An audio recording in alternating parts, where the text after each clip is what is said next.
कल आप लोगों को मैंने बताया कि सहयोग से कुंडलिनी किस तरह सहज में ही जागृत हो जाती है, और उसके बाद आपको अनुभव भी आया कि वास्तविक बहुत सहज कार्य। सो प्रश्न ये उठता है कि बहुत से लोगों का कहना है कि अगर ये सहज कार्य है तो माँ पहले इतना कठिन क्यों था।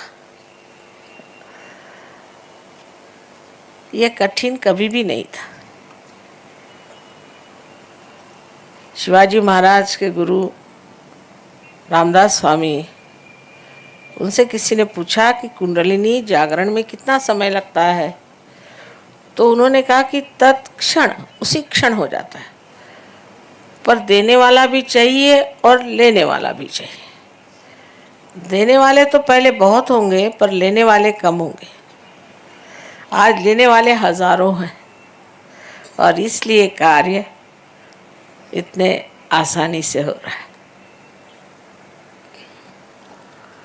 क्वेश्चंस नहीं दिए मुझे? क्वेश्चंस बाद में देंगे।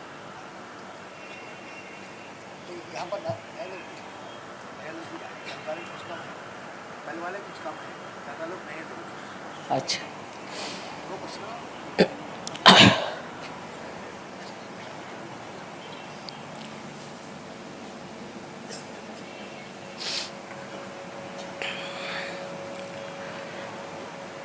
आज मैं आपको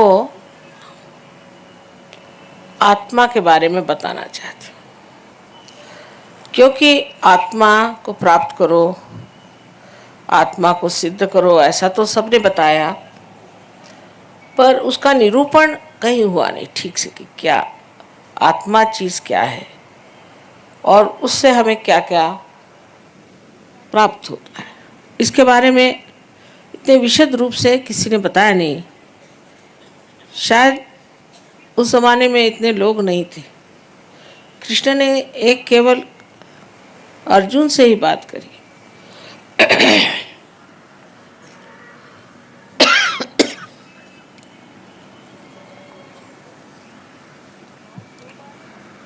और जो बात अर्जुन से कही वो भी इस ढंग की है कि सर्वसाधारण बुद्धि का मनुष्य से नहीं समझ सकेगा, क्योंकि श्री कृष्ण एक डिप्लोमैट थे, डिवाइन डिप्लोमैट।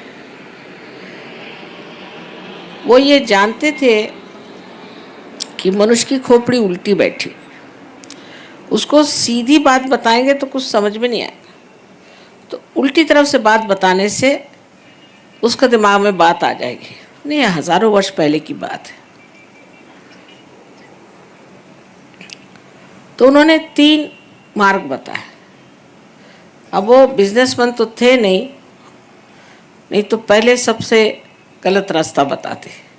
ऐसा सस्ता माल सबसे पहले बिजनेसमैन बताएगा, तो उन्होंने सबसे बढ़िया पहले बता दिया कि तुम पहले ज्ञान को प्राप्त करो।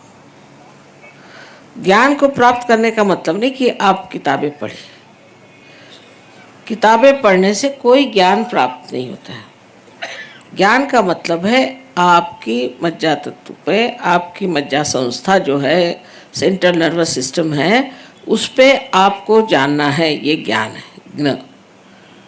संस्कृत में शब्द है ज्ञ, जिसे आप ज्ञान कहते हैं, ज्ञानम। ये शब्द थॉमस जब आया था हिंदुस्तान, ईसा मसीह का शिष्य, तो उसने भी यूज़ किया, पर उसकी किताब 1600 साल तक लोगों ने गाड़ के रखी। उन्होंने ही गाड़ी हुई थी। 52 किताबें गाड़ के रखी, डर की वजह से कि लोग उनसे कहेंगे कि ये आदमी जो है वो हेरेटिक है। हेरेटिक माने जो सही रास्ते से हटाने वाला, या ब्लास्फेमी है माने परमात्मा की बदनामी है। उन्होंने ये बात लिखी कि परमात्मा को जानना जो है वो एक अनुभव है, और जब तक वो अनुभव प्राप्त नहीं होता तब तक आप ज्ञानी नहीं हो सकते। और जो लोग उस वक्त ऐसे ज्ञानी हो गए थे उन्होंने उनका नाम ग्नोस्टिक्स रखा था, और जो ज्ञान को नहीं मानते थे एग्नोस्टिक कहते थे। पर जैसे हर एक जगह मुल्ला या प्रीस्ट्स या अपने हिंदुस्तानी भी लोग जो हैं, जो कि अपने को धर्म के अवतार समझते हैं, इन लोगों ने चाहा कि इस टॉमस की बात को फैलने देना नहीं चाहिए, और बिल्कुल उसके खिलाफत में हो गए कि ये सब गलत बात है, इनके पास कुछ नॉलेज नहीं है, झूठ बात बोलते हैं, ये है। क्योंकि जब धर्मगर्भ पैसा कमाने का धंधा हो गया तो ये तो सब गलत हो ही जाएंगे।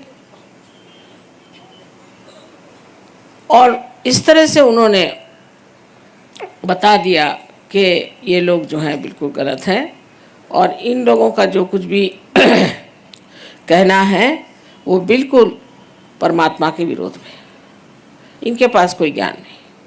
तो बेचारों ने मारे डर के अपनी सारी किताबें इजिप्ट में गाड़ दी और वो फिर हिंदुस्तान आए। ये तब हालत थी, आज भी इतनी ख़राब हालत नहीं है। ऐसे ही हाल ईसा मसीह का रहा, ऐसा ही हाल अपने यहाँ संत साधुओं का रहा। ज्ञानेश्वर जी को कितना सताया गया। उन्होंने छठी अपनी जो उनका अध्याय, छठवां अध्याय, उसमें उन्होंने गीता का सब तो लिखा ही है, पर उसमें लिख दिया है कि कुंडलिनी के जागरण से ही आत्म साक्षात्कार होता है। तो उनके पीछे हाथ धो के लग गए। इतना उनको सताया कि 23 साल की उम्र में इतनी बड़ी किताब लिख गए, वो जिसका नाम है अमृतानुभव। वो किताब आप रियलाइजेशन के बाद पढ़िए तो लगेगा कि आप कोई स्वर्ग में हैं। और उनको इतना सताया कि उन्होंने समाधि ले ली। कबीर ने कहा, कैसे समझाऊं सब जगह अंधा। सबका एक ही हाल, सबको छल छल के मारा गया। संतों का क्या हाल हुआ आप जानते ही हैं, मुझे बताने की ज़रूरत नहीं। तुकाराम का क्या हाल हुआ, और नरसिंह भगत हो गए। सब लोगों को सताने के सिवाय और लोगों ने कुछ नहीं किया। तो उनकी बात कौन सुनेगा, क्योंकि वो जो बात कह रहे थे वो सच्ची बात कह रहे थे। और जो लोग अपना पेट भरना चाहते हैं भगवान के नाम पर, उन लोगों से कौन बता सकता है। ये बड़े बड़े जो ऑर्गेनाइजेशंस बने हुए हैं, आपको पता नहीं, मुझे बताने में कोई हर्ज नहीं है कि ये जो वेटिकन बना हुआ है, इसका जो बैंक है, अपने हिंदुस्तान का पैसा पहले वहाँ जाता है और फिर स्विट्ज़रलैंड जाता है। ये क्या भगवान का काम है? इसी प्रकार यहाँ भी पैसे का परमात्मा से क्या संबंध हो सकता है? हो ही नहीं सकता। ये तो आपने बनाई हुई चीज़ है। भगवान को क्या पता पैसा क्या चीज़ होती है। सो इस तरह से जो ज्ञान को प्राप्त न करते हुए लोगों ने कहा, अच्छा कृष्ण ने कहा ज्ञान को प्राप्त करो तो तुम पढ़ो। वो किताबें लिख लिख के बेचेंगे, ये करेंगे। भिखारी जैसे घूमते हैं लोग और बेचते रहते, किताबें खरीदो। कबीर ने कहा, पढ़ी पढ़ी पंडित मूर्ख भाई। पंडित लोग भी मूर्ख हो गए पढ़ पढ़ के। अब मुझे बचपन में लगता था ऐसे कैसे हो सकता है कि पढ़ के कैसे पंडित मूर्ख होंगे, लेकिन अब मुझे ऐसे बहुत मिले जो महामूर्ख हैं, उनसे बात ही करने में अर्थ नहीं। अब इसलिए उन्होंने जो ज्ञान की बात कही वो कही कि आपके सेंट्रल नर्वस सिस्टम में जो चीज़ प्रतीत होती है, जो जानी जाती है, उसको ज्ञान कहा गया। उसी को बोध कहा जाता है, जिससे बुद्ध का शब्द आया हुआ है। यही चीज़ विद भी है। विद से ही वेद आया, और वेद का जो पहला ही श्लोक है उसमें लिखा है कि इस सब को पढ़ने के बाद अगर आपको परमात्मा के बारे में विद नहीं हुआ तो बेकार। अब विद शब्द भी उसी से आया, लेकिन हम लोग तो सिर्फ बुद्धि के ही माध्यम से हर एक चीज़ जानना चाहते हैं। बुद्धि से परे कोई चीज़ है ये हम समझना नहीं चाहते। इसलिए कृष्ण पहले कह दिया कि तुम ज्ञान पे आओ। फिर उन्होंने दूसरी बात कही कि तुम कर्म करो। लेकिन उसमें भी फिर डिप्लोमेसी है, अगर आप सोचें तो, कि जो कुछ भी कर्म करो वो परमात्मा के चरणों में डाल दो। अब एक कोई मर्डर भी करके आके कह सकता है कि भाई मैंने मर्डर किया और परमात्मा के चरणों में डाल दिया। ऐसा होता है कभी कभी, मैंने इसका मर्डर किया, मैंने उसका मर्डर किया, मैंने अब कन्फेशन दे दिया, हो गया काम खत्म। ये सब दिमागी जमा खर्च है। अगर मनुष्य अपने में ऐसा एक समाधान ले ले कि जो भी मैं करता हूँ परमात्मा के नाम पे करता हूँ, तो ऐसे आदमी को सिर्फ यही कहना चाहिए कि वो गलत फहमी में है, ये गलत धारणा दिमाग में बैठा ली है। हो ही नहीं सकता जब तक आप में मैं ये करता हूँ ये भावना है, तब तक ये चीज़ हो ही नहीं सकती। ये भावना टूटनी चाहिए, और वो सिर्फ सहयोग में पार होने के बाद होती है। कि मनुष्य बोलता कैसे है फिर कि ये हो रहा है, ये जा रहा है, कुंडलिनी चढ़ रही है। ये नहीं कहेगा मैं चढ़ा रहा हूँ, चढ़ रही है। तीसरे पुरुष में बात होती है, बोलने का ढंग ही बदल जाता है। खुद आकर मुझे बताएंगे कि माँ मेरा आज्ञा चक्र पकड़ा है, इसको साफ करना। इसका मतलब है कि मुझ में अहंकार चढ़ गया है। कोई आदमी कहेगा कि मुझ में अहंकार चढ़ गया, ऐसा है कोई आपको मिला आज तक? हिटलर भी नहीं कहेगा कि मुझ में अहंकार है, लेकिन वो खुद ही आके कहते हैं कि माँ मेरा आज्ञा चक्र पकड़ा, इसे ठीक करना चाहिए, क्योंकि उसके सरदर्द हो जाता आज्ञा चक्र से। तो उसकी बातचीत ही और तरह की होती है, और वो जो भी कर्म करता है वो कभी कहता ही नहीं कि मैं कर रहा हूँ, वो कहता कि नहीं सब हो रहा है, सब घटित हो रहा है, मैं तो सिर्फ उसे साक्षी स्वरूप से देख रहा हूँ। ये कर्म की बात। अब भक्ति में भी उन्होंने किया, उन्होंने कहा कि फल पुष्प पानी कुछ भी तुम मुझे दोगे तो मैं स्वीकार करूँगा, वो तो अपने स्वीकार की बात है, लेकिन तुम्हारी भक्ति अनन्य होनी चाहिए। अब अनन्य शब्द पे खेल है। अनन्य माने जब दूसरा कोई नहीं होता, माने जब आप एकाकारिता में आ गए, जब आप उस विराट में समा गए तभी अनन्य होंगे ना, नहीं तो आप अन्य हैं। अनन्य होने का मतलब है कि जब आप पार हो गए, जब आपको आत्म साक्षात्कार हो गया, जब आप उस विराट के अंग प्रत्यंग हो गए, तब आप अनन्य हैं, तब भक्ति में अर्थ है। अब ये लोग जब आपके सामने गा रहे थे, इनकी भक्ति जो है वो पहुंच जाती, क्योंकि इनका कनेक्शन बना हुआ है। जिनका कनेक्शन ही नहीं बना है, अब बहुत से लोग आएंगे कहेंगे माँ हम तो शिव जी को इतना मानते हैं, शिव जी का इतना करते हैं, और हमें हार्ट अटैक कैसे आ गया अगर शिव जी हृदय में है? आपने तो शिव जी को सोचा कि जेब में रख लिया।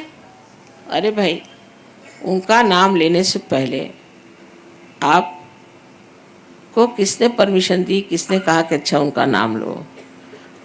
एक घर किसी यहाँ के चीफ मिनिस्टर का ही नाम लेते, उसके घर पे आप जाइएगा तो पुलिस पकड़ लेगी आपको।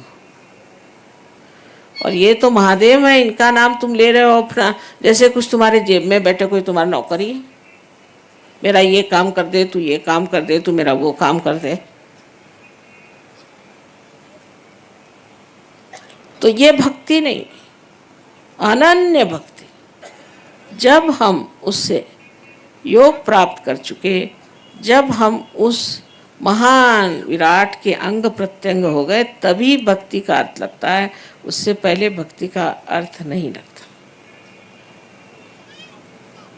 अब उसके हिसाब से लोगों ने बनाया कि तुम भक्ति करो और पागल जैसे गाते फिरो, चिल्लाओ, गले खराब करो, कैंसर कर लो गले का, नहीं तो मंदिरों में जाओ, बल कटवाओ, फलाना करो, ठिकाना करो। उसे किसी का लाभ हुआ है क्या आज तक? हमको भी सोचना चाहिए कि ये सब चीज़ें करने से हमें कुछ लाभ हुआ है कि नहीं। और कल हमारे बच्चे खड़े होंगे कि तुम लोग पागल हो, सब ये सब करने से परमात्मा मिलने वाले।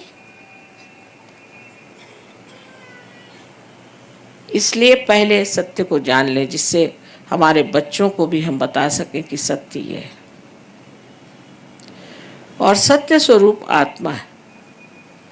आत्मा से ही आप सत्य को जान सकते हैं।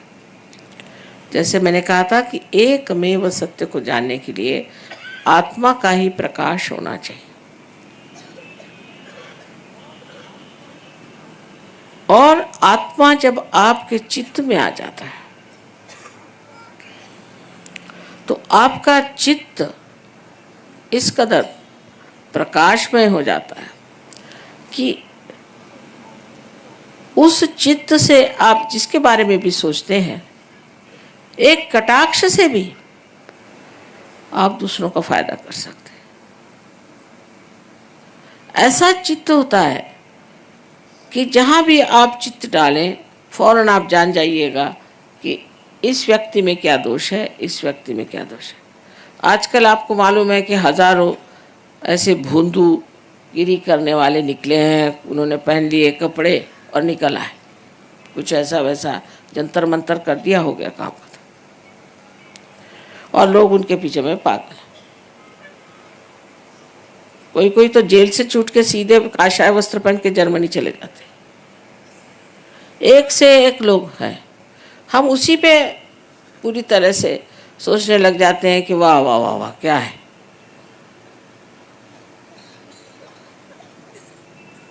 लेकिन हमारा दिमाग लगाएं इस चीज पर, अच्छा बुद्धि से ही सोचें कि हमने क्या पाया,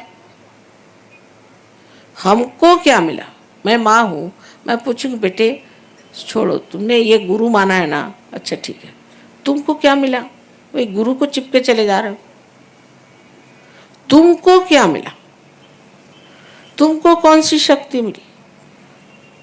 किसी भी गुरु के पास जाने से कम तुम्हारी तंदुरुस्ती तो अच्छी रहे। इधर हार्ट अटैक आ रहे हैं, आंखें अंधी हो रही, किसी को कुछ हो रहा है, ऐसे गुरु किस काम के। मैं तो माँ हूं, मैं तो कहूँगी ऐसे गुरु छोड़ो, बेकार की चीज। ऊपर से रुपया पैसा चढ़ाओ, ये चढ़ाओ वो चढ़ाओ। सन्यासियों को रुपया पैसा काहे को चाहिए। तो ये जो भ्रम हमारे दिमाग में बैठे हुए हैं, इन भ्रम को निकालने के लिए भी हमारे अंदर आत्मा की जागृति हो तो हम फौरन समझ जाएंगे कि हमारे हाथ में ही हम समझ जाएंगे। उंगलियों के इशारे पे कोई आदमी आपके सामने खड़ा कर दीजिए, बड़े ढोंग रच के आया हो, फौरन आप समझ जाएंगे माँ ढोंगी। मेरी नाती ने छोटी सी थी 5 साल की, तो मेरी लड़की और दामाद गए थे लद्दाख। वहाँ पे गुरुजी बन के बैठे हुए थे एक ढेले पर। वहाँ के वो उस जगह के वो बड़े भारी गुरुजी थे और सब जाए उनके सामने, झुक जाए। इससे रहा नहीं गया। फिर उसके माँ बाप भी गए, उन्होंने देखा सभी झुक रहे, मैं नहीं झुको तो कैसे। जाके खड़ी होकर उनके सामने सीना तान कहती कि तुम क्या सबसे पैर छुआ रहे हो, तुम तो पार भी नहीं हो, साफ कह दी। अब ये माँ बाप जरा गड़बड़ा गए कि ये कहते। एक बार रमन महर्षि के प्रोग्राम में मुझे बुलाया था। रमन महर्षि बहुत ही पहुँचे पुरुष थे, इसमें कोई शक नहीं। लेकिन उनके यहाँ डिसाइपल्स जो है भगवान ही बचा रखे, ना किसी में रियलाइजेशन है, नहीं किसी को अक्ल है, ना कुछ, ना किसी ने कुंडलिनी की बात करी, ना किसी ने कोई आत्म साक्षात्कार की बात, कुछ नहीं, बेकार की बात है। तो एक साहब बड़ा भारी चोगा पहन के बैठे थे, कोई रामकृष्ण आश्रम के कोई बैठे थे, बड़े भारी मठाधीश। तो हमारी ग्रैंड डॉटर एक थी, दूसरी वो बैठी थी, तो उसने देखा फिर उठ के खड़ी हुई सामने बैठी थी। बहुत से सहयोगी भी थे। नानी ये मैक्सी वाले को यहाँ से भगाओ, मुझे बड़ी गर्मी आ रही है, मैक्सी वाला। तो हमारी पहचान क्या, कौन को आपका गुरु हो सकता है? वही हो सकता है सदगुरु, वो ही जो साहिब मिली है। नानक साहब ने कहा है वही सदगुरु है जो आपको परमेश्वर से मिलाता है, जो सिर्फ परमेश्वर की बात करता है, आत्म साक्षात्कार को ही सब कुछ समझता है, वही सदगुरु है और जिसको आप खरीद नहीं सकते। శ్రీ మాతాజీ గారి సందేశాన్ని నిజానికి నేను నేనైతే దాన్ని తెలుగులో మాకు చెప్పడం అనేది సాధ్యం కాని పని. కొద్దిగా నాకు అర్థమైనంత వరకు చెప్పడానికి ట్రై చేస్తాను. ఇందులో ఏంటంటే శ్రీ మాతాజీ గారు మనకి ఆత్మ సాక్షాత్కారం అనుభూతి ఎలా ఉంటుంది, బయట గురువులు దీని గురించి ఎలా ప్రజలను మోసం చేస్తున్నారు, అలానే ప్రజలు కూడా ఏ విధంగా ఈ యొక్క మాయ అంటే వీళ్ళు చేసే భ్రాంతి పనులు కానీ మాయలోకి వీళ్ళు తీసుకెళ్తూ ఉంటారు. అంటే తెలియని విషయాన్ని వాళ్ళకి తెలిసినట్టు మనకి భ్రమింపజేస్తుంటారు. నిజానికి ఇది ఎవరో శివాజీ గారి గురువు అయినటువంటి రామదాస్ స్వామి అని ఆయన అడిగారు, ఎంత టైం పడుతుంది ఈ కుండలిని జాగృతికి? ఆయన చెప్పారు, ఒక క్షణం మాత్రమే. కానీ అది తీసుకునే వాళ్ళు, ఇచ్చేవాళ్ళు ఉండాలి అని. ఇక్కడ తీసుకోవడానికి ఈ టైంలో సహజయోగ రూపంలో చాలా మంది సహజయోగులు శ్రీ మాతయ్య గారి ముందు చేతులు పెట్టగానే మనకి ఈ కుండలిని జాగృతి అనేది జరుగుతుంది. శ్రీ మాతయ్య గారు ఆ ఇచ్చేటటువంటి అధికారం కలిగినటువంటి అవతార మూర్తి కనుక ఇది జరుగుతుంది. అలానే శ్రీకృష్ణుడు అందరికీ కూడా ఆత్మ యొక్క స్థితి గురించి, ఆత్మ మనం పొందాలి, ఆత్మస్థితిలో ఉండాలి అని భగవద్గీతలో గాని చెప్పడం జరిగింది. ఈ స్థితిని ఎలా పొందాలి అంటే, మనం ఒక ఎగ్జాంపుల్ ఏంటంటే, మనం ఎవరో మంత్రం ఇచ్చారని, ఎవరో ఏదో చేశారని చెప్పి మనం ఆ మంత్రాన్ని పదే పదే తీసుకుని ఓం నమ శివాయ, ఓం నమ శివాయ అని పదే పదే తీసుకోవడం ద్వారా మనం శివతత్వాన్ని పొందలేము. ఎలా అయితే మనకు ఆత్మ సాక్షాత్కారం జరిగిన తర్వాత మాత్రమే మనం ఆ అనుభూతిని తెలుసుకోగలుగుతాం. అలానే ఈ జ్ఞానం అంటే మనం మన యొక్క ఏదో బుక్స్ చదవడం ద్వారా ఎన్నో లేకుంటే ప్రవచనాలు వేరే ప్రవచనాలు ఇవన్నీ వినడం ద్వారా మనం ఈ పెద్దగా ఈ యొక్క జ్ఞానాన్ని పొందలేం. ఎప్పుడైతే మన లోపల ఈ కుండలిని శక్తి జాగృతి అవుతుందో, సంత జ్ఞానేశ్వరు గాని మీరు ఇంకా గొప్ప గొప్ప అవతారమూర్తులు చెప్పిన విధంగా మన లోపల కుండలిని శక్తి జాగృతి అయినప్పుడు మన లోపల నుంచి ఈ యొక్క ఆత్మ యొక్క ప్రకాశం ద్వారా మనం ప్రతి విషయాన్ని, ప్రతి వ్యక్తుల గురించి, ప్రతి విషయాన్ని ఏది సత్యము, ఏది అసత్యం అనేటటువంటి విషయాన్ని స్వయంగా తెలుసుకోవడం మొదలు పెడతాం, తెలుసుకోగలుగుతాం. ఇది నిజమైనటువంటి అనుభూతి. అంతేగాని మనం ఏదో గురువుని ఫాలో చేయడం ద్వారా మనకేమీ రాదు. మనమున్న ధనం గాని ఇంకా వాళ్ళందరికీ ఇవ్వడం తప్పించి అని తెలియజేయడం జరిగింది. ఎవరైతే మనకి మన లోపల శక్తిని జాగృతి చేసి మనల్ని ఆ పరబ్రహ్మ ఈశ్వర శక్తితో అనుసంధానించగలుగుతారో వాళ్ళే ఈ యొక్క భగవత్ అవతారంలో ఉన్నటువంటి గురువు అవుతారు, కానీ మిగతా వాళ్ళు కాదు. వాళ్ళే నిజమైన గురువు. అది మనందరికీ కూడా శ్రీ మాతాజీ గారి ద్వారానే ఇది జరిగింది. శ్రీ మాతాజీ గారి వల్లనే సాధ్యం. అంతవరకు మనం శ్రీ మాతాజీ గారి ద్వారా ఈ స్పీచ్ లో అర్థం చేసుకోవడానికి ప్రయత్నించాము.